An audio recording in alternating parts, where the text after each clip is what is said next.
Hey guys, good evening and welcome to What the Heck Do You Do, a weekly podcast highlighting business owners and business professionals doing unique and unusual things. We got a weekly podcast. It's typically every Thursday at 9:30 a.m. Obviously, we're coming to you a little bit later than that today.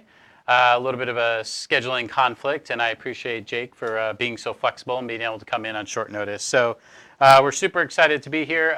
We couldn't be here without our sponsors, so we want to thank Volkswagen of Puyallup and the Harnish Auto family, along with Rich Rhodes with New York Life. If you're interested in being a guest on the show, or if you're interested in being a weekly sponsor, then go ahead and send me an email at rich.rhodes@gmail.com, and we can look at the schedule and get you booked. So this week's guest is Jake Weidenbach, your car guy, Jake. So Jake and I met at Ignite U, a networking group that meets twice weekly in Lakewood. And so him and I have had an opportunity to sit down a couple of times. And so he's a real cool guy doing some real cool things in a fairly well-known industry, but I think his approach is pretty unique and different. And so that's what I'm hoping to highlight today. So Jake, welcome. Welcome, man. Thank you. I appreciate you having me on. Been a while since I've been in the studio, but it's cool to be back.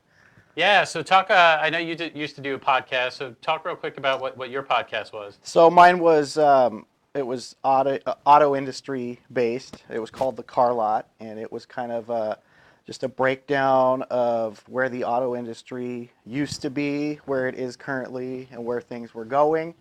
It was sponsored by Northwest Motorsport. That's the company I was working for. Great operation. I grew a lot professionally while working there, and it opened the door for me, created some opportunities, and one of those opportunities is now where I'm at, the Harnish Auto family, and things are going great. So, yeah, I plan on having another podcast at some point, but for now, I do my weekly car interviews and things like that. So. Yeah, and your weekly car interviews are awesome. So if you haven't seen it, check out your car guy Jake on Facebook and find it. He's out there every Friday taking a ride and interviewing folks. So it's my pleasure to turn the tables and ask you some questions since you do such a great job Ask away. of asking everyone else. So what we like to do is we start out with a real simple one and then we dive in. So real quick, why don't you tell us what the heck do you do? So I'm an automotive professional. I work at the Harnish Auto family, and that's a fancy way of saying I'm a car salesman. I've been in the auto industry for 12 years. I've been in auto sales, also spent a few years on the service side of the house, so writing up repair orders in the service department, and got to learn a lot about the other side of the house. I think that's an area a lot of car salesmen, they don't have a lot of knowledge, is the technical side. Understanding how like the service shops work in a dealership. So I'm fortunate to have experienced that. It was actually harder than selling cars. So It made me appreciate that, selling cars, it's not a lot of multitasking in car sales. Yeah, whoever my person is that I'm with, they have my undivided attention, and I take that as far as I can. And I don't really have to juggle a whole lot in between. Writing service, that's a ton of multitasking. It's a lot of hot potatoes that you're juggling at once, and it's a lot of people that aren't really happy about the circumstances, you know? So nobody really wants to face the inevitable expensive auto repair. Right. And when you got to deliver bad news to people, they don't always take it so well. So buying a car, some people dread that too, but I think overall it's a more fun thing for people than the auto repair side. So. Yeah, I've been in some pretty good dealerships. My whole career, I've worked in the bigger, more reputable stores. Okay. I've worked for 3 of the biggest auto groups around. So worked for the Larson Auto Group. That's one of the biggest in the state. The O'Brien Auto Group. That's another really big one. And then I worked for Lithia, which is one of the largest in the country. Okay. That's when I lived down in Bend, Oregon. I was working at a Honda store down there. And and then now the Harnish Auto family, which is relatively small, but they're a very well-oiled operation. They have 5 stores all on the same property, and it's nice to be able to walk somebody store to store to store and, have a diverse inventory to show them. So Awesome. that's what I do. I love it. So talk a little bit about your passion for cars and how you ultimately got into the business. So what were you doing kind of right before you decided to start Okay. selling cars? So right out of high school, I was in the Marine Corps. I was in the infantry. I was an anti-tank missileman, and I thought that that was going to be a 20-year career for me. I really did. I joined really having no other backup plan. I just was going to see the world and blow everything up. But I just decided to do 4 years and get out, and then had a few years where I really was like trying to figure life out, trying to figure out what my post-military life was supposed to be. Um, just kind of stumbling from job to job. There was a couple years there where it seems like every 6 months I had a different gig. Just trying things out to see what I liked, see what I was good at, and sales just kind of seemed like it was what the best fit for me was. And then I wanted to figure out, well, what do I want to sell? What kind of sales do I want to be in? And I was doing, door-to-door sales and really, being a sales rep for a company where I had a big territory to cover, driving around. I didn't like that. Okay. I like the fact that the carb is at least the customers come to me. I don't Sure. have to go out and approach random strangers and put flyers on people's doors and things like that. So my dad was the one that said, "Why don't you sell cars? You're a car geek." Ever since I was a kid, that's how I hung out with my dad. Like my dad was a car fanatic, and he always had car magazines. And when I'd hang out with him on the weekends, I'd read his car magazines cover to cover. And for whatever reason, the information just kind of stuck. I wish the information in math class or some of the subjects that you know could have led to a career stuck, but for whatever reason, car stats, that's the kind of thing that stuck with me. So, Yeah. yeah. Awesome. Yeah. Um, Oh, God. been in the auto industry since '07, and it's changed a lot, and I think I've changed quite a bit while in it. Um, but yeah, a lot of the changes are for the better. It's a much more transparent and just the industry overall has become more geared towards service and giving a good customer experience, and that's really kind of what I strive for the most. So how would you describe the industry when you first started then? I know you talked about there was a lot of changes. So what would you say were maybe some of the downfalls or the pitfalls of it when you first started out? Well, I don't know if you know this. Car salesmen kind of have a reputation for being not the most honest. I was aware of that before I ever got into it, and I actually had a polar opposite experience in the same day with car salesmen. So before I ever thought I would sell a car, I was out looking for a car myself, and at one lot, I met a guy who just really was clearly pushing his own agenda, not listening to what I had to say, and just kind of gave me the impression he'd say whatever he needed to say to make a deal. And I was just like, yeah, man, I'm out. We weren't clicking at all. And then I went down the street and I met a guy who was totally different. He was a pro. He invited me inside, sat me down, got a cup of coffee, and had a notepad, and he was asking me what I wanted to accomplish, and he was taking notes. And after we had a discussion, the vehicles that he showed me were exactly what I told him. They were kind of in the budget I wanted to be. They were pretty close to what I said I wanted. Okay. So I ended up buying a vehicle from him. I bought a Toyota Tacoma, and I might still have that truck if it hadn't got stolen. It was a good truck. We'll get out of here after this and try to go find it. So. Yeah, but I made a mental note that day. Like I had no idea I was going to be a car salesman, but I remember saying to myself that if I ever did sell cars, I'd want to do it like the second guy, Right. not like the first guy. Okay. So fast forward a few years, my dad said, why don't you try selling cars? Because I was really just trying to figure out what the next move was. I think I was 26 or 27, and I had tried a bunch of different things and was kind of feeling a little down on myself because I was putting a lot of effort into things. I just wasn't really seeing the results of the work.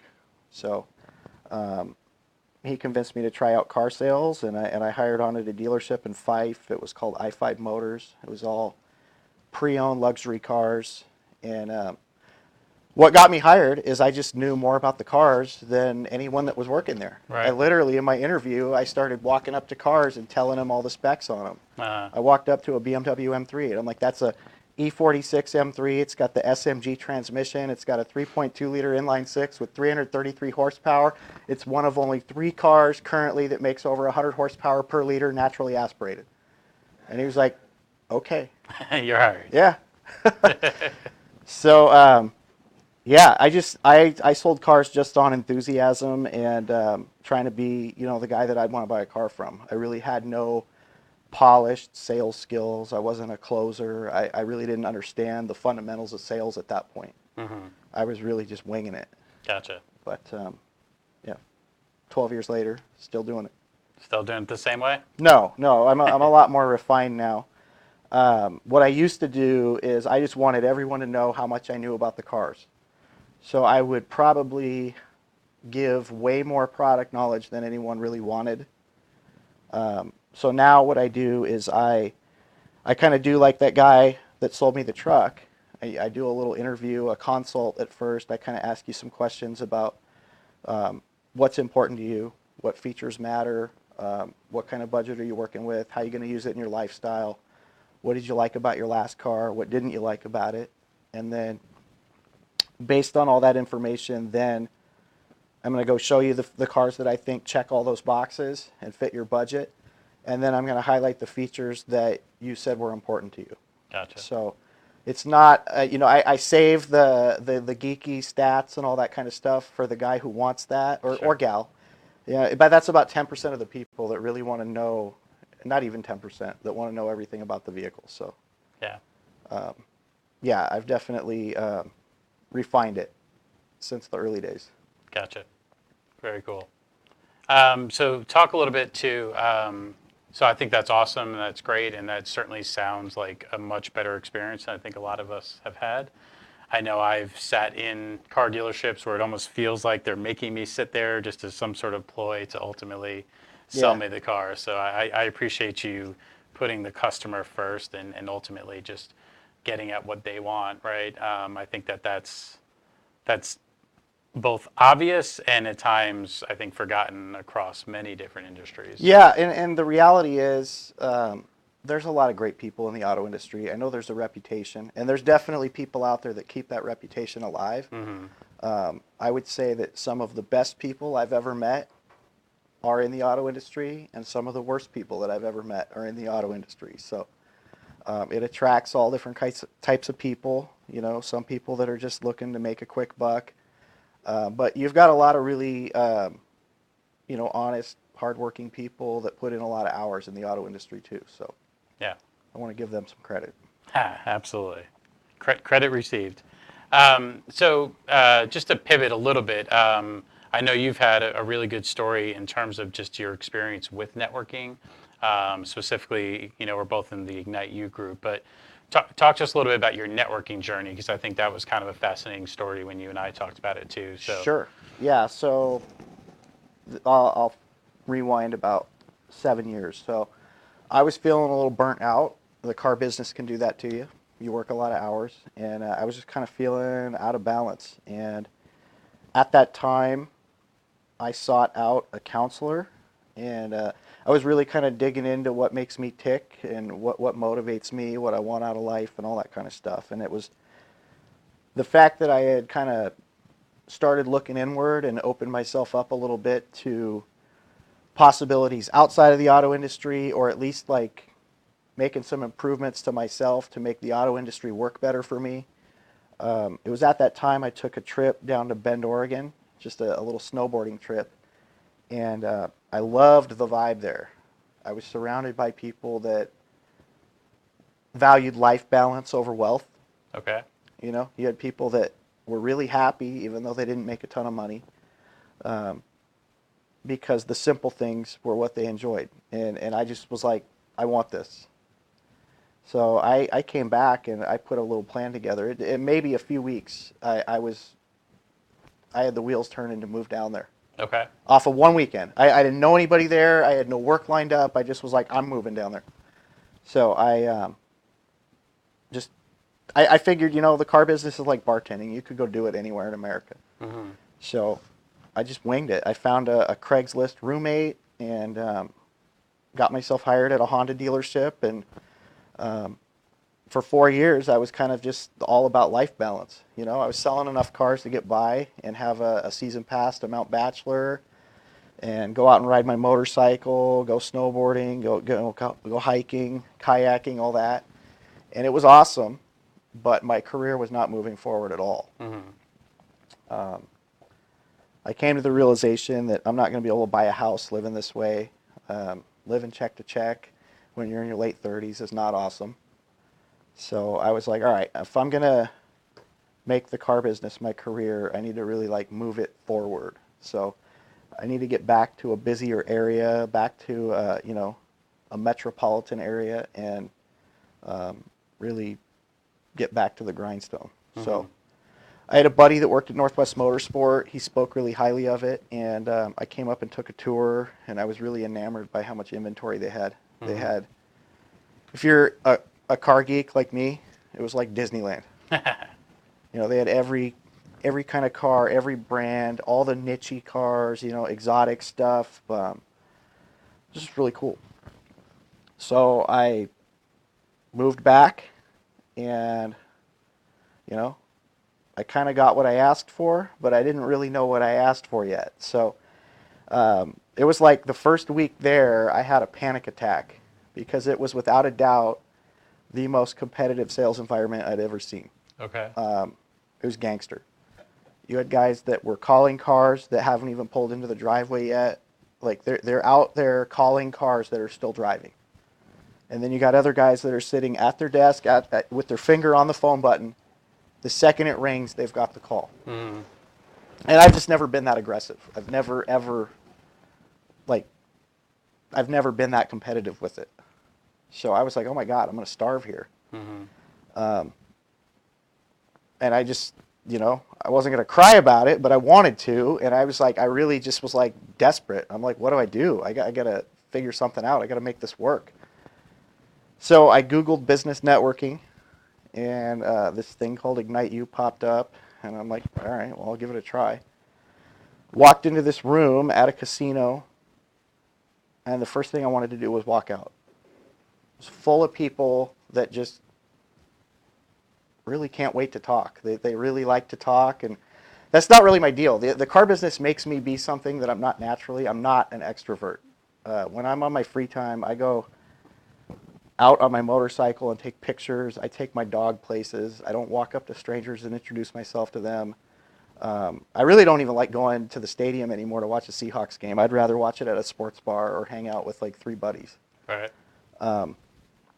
So yeah, the car biz makes me be something. I have to, go up and greet people and guide conversations along and all that kind of stuff. So the room was intimidating, and I wanted to leave.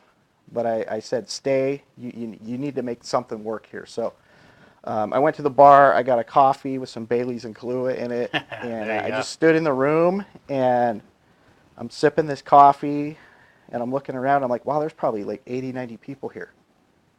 This is more people than I could ever put myself in front of in a week at the dealership, maybe even in a month. Yeah. So I'm going to do this. I'm going to just stand here and sip this coffee and see what comes up to me. And that's the cool part thing. People did come up to me. People were super friendly, and just I got warmly greeted by probably 15 people that first day. And I came back the following meeting, and I just kept coming, and I wanted to be a familiar face, and I just had to believe in something. And so I just decided, I'm gonna go all in. I'm gonna make this work. And I sought some advice from some people that were successful, and I kind of made a list of who I thought, just my perception of who the most successful people in the room were, and that's who I sought out one-to-ones with. I didn't wait to be asked. I was just seeking out one-to-ones with people and picking everyone's brain. Yeah. And fast forward a couple months, I still hadn't gotten any business from it yet, but I was starting to become well known. And I went to Kieran, the guy that runs it, and asked him, you know, what can I do to accelerate the results? I don't have the luxury of just coming here to hang out. Like, it's cool to make friends, but this needs to turn into business for me. And he said, we'll figure out a way to provide value to people without expecting something in return. So I thought about that for a couple days, and that's when I came up with doing car interviews and just putting video reviews of my cars on the feed almost daily. Yeah. There was a light bulb that went off. The first video I got put in, there were these ladies there, really bubbly, outgoing ladies. They definitely were not camera shy. And they're like, hey, we're going to put you in this video. We're going to promote you a little.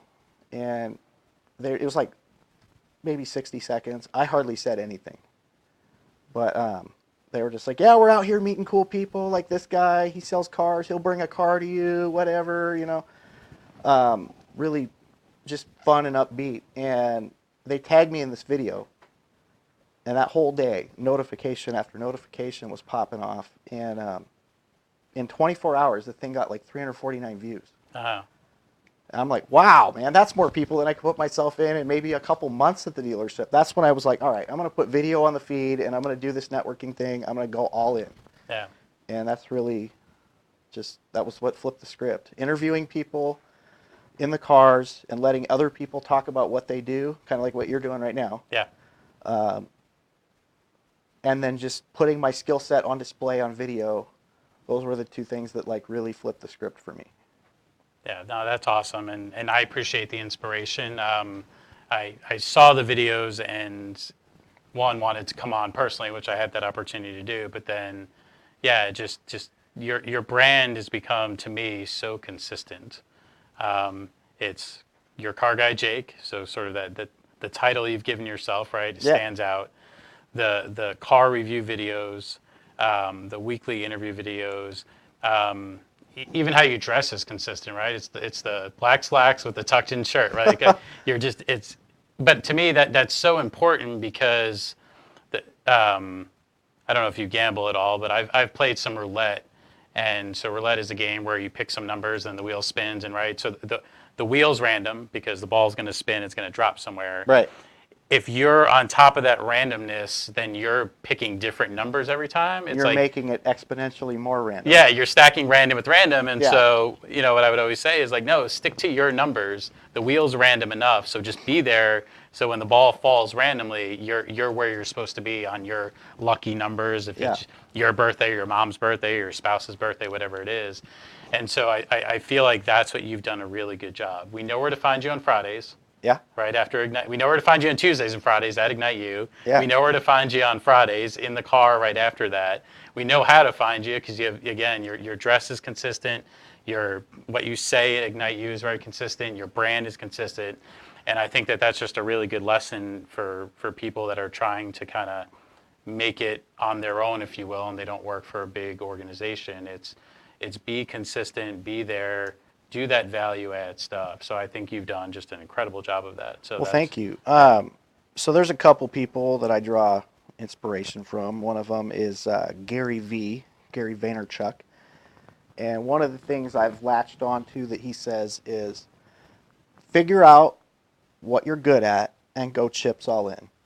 Don't spend a lot of time on what your weaknesses are. Now, he doesn't say ignore your weaknesses. He says, put enough time into those to where they're at least not so much of a weakness, you know what I mean? But figure out what you're good at and what you're passionate about and go chips all in. So what I'm really good at and always have been is presenting a car. I'm really good at feature, advantage, benefit. I'm really good at hands-on demonstration. So that's what I do with my car videos. I'm not really trying to sell you the car. I'm just like, this is what I'm driving today and this is why it's cool. Yeah. And I try to make it techy enough for the car enthusiast to get something from it, but I also want it simple enough that somebody, a woman who just gets in her car and drives it and doesn't really think about what's going on under the hood or any of that, I want them to be able to understand it too. So I just try to keep it language that the average person can latch onto. Sure. So, yeah. Yeah. And I think that kind of thing can't be faked. You know, like if you take somebody that's not into cars and have them start making car videos, it's going to come off very disingenuous. Right. So, fortunately for me, I find it strange that a lot of people in the car business aren't even into cars. They sell them for a living, and really they're just metal merchandise. It's just a means to make money. I don't come from that. I've always had a real passion for cars and motorcycles. Um, I get them in a way that I don't get other things. Yeah. So, yeah. Enthusiasm's important, right? I think we all want that from our whoever we're going to shop with, right? We want to know that they're enthusiastic about the product. It's hard to see yourself buying something from someone who's like, oh, well, I don't really care about this, but maybe Yeah, you do, right? like you want your I can go on the internet and do that, right? you want I your don't need you want your dentist to have nice teeth. Yeah. You want I don't know that I want to buy a house from a realtor who lives in an apartment. Right. Like I Yeah. want to see a certain amount of passion about what you do. Yeah, absolutely. Yeah, I mean, when I bought my motorcycle, I had to tell the guy, time out. I need a different salesperson. Because within, I don't know, first 5-10 minutes of talking to the guy, I could tell he didn't ride motorcycles. Right. I'm like, that's really weird for one. Like, how do you get a job selling motorcycles if you don't ride them? But I asked him point blank, do you ride? And he's like, no. I'm like, yeah, man, no offense. I need a different dude. Yeah. So. Awesome. If somebody's in the market for a new car, they know somebody that's in the market for either a new car, or I guess a used car too. So what's the best way for them to reach out and find you? So I'm easy to find. If you Google at your car guy Jake, my business Facebook will pop up, and then my chat bot will invite you to interact. Or you can just take a look at my inventory at harnishautofamily.com. So we have 5 dealerships, all on the same property: a Volkswagen store, Chevy, Buick, GMC, and Subaru. So those are all new and pre-owned cars. So spread out on the property, we probably have on any given day 550 to 600 pre-owned vehicles, and a lot of off-brand stuff too. So not just those brands. And yeah, I couldn't put myself at a dealership that only sold one product. Like, I've always been able to provide, at least in the last 3 years, Northwest Motorsport, they have everything. So I wanted to be at a place that had a diverse inventory, because I understand not everybody's going to, get shoved into one brand of car. Yeah. So, yeah. Okay. So. Oh, and we pay a $250 referral. So even if you're not in the market for a vehicle, if you know someone who is and you just want to make sure they get taken care of, if you send them my way, there's a high likelihood that I will find them the right car and they'll take it home. And if they do that, then you get a $250 check. Perfect. Awesome. So do I get dibs on anybody that watched this and then in turn sends over? Yeah, man. If this podcast directly generates a car deal for me, absolutely. I'll split it with whoever that applies to. So, Jake, thank you so much. That was awesome. I appreciate you sharing your story, both how you got into cars and then just your networking experience too, because I think that's something that's pretty big and pretty telling. How many cars have you sold through Ignite You now? 107. 107 in how many years? 2.5 years. 2.5 years. Okay. From what I understand, yeah, they've had a handful of car salesmen in the group, but no one else has ever even sold 20. Yeah. No. Hey, that's about 3 a month by my math. That's pretty good. So. Yeah, it's good for me. I love the group. I get inspired from it, and I think when you surround yourself with positive people that are all kind of striving for more in life, how can you not raise your game? Absolutely. Awesome. Well said, sir. All right. Thank you guys so much for tuning in, especially at this off hour. So we appreciate you. Tune in next week to hear more about Mitch McEnroth with Zija International. Thank you all for tuning in and listening, and keep chasing your dreams. Have a great night. Thanks.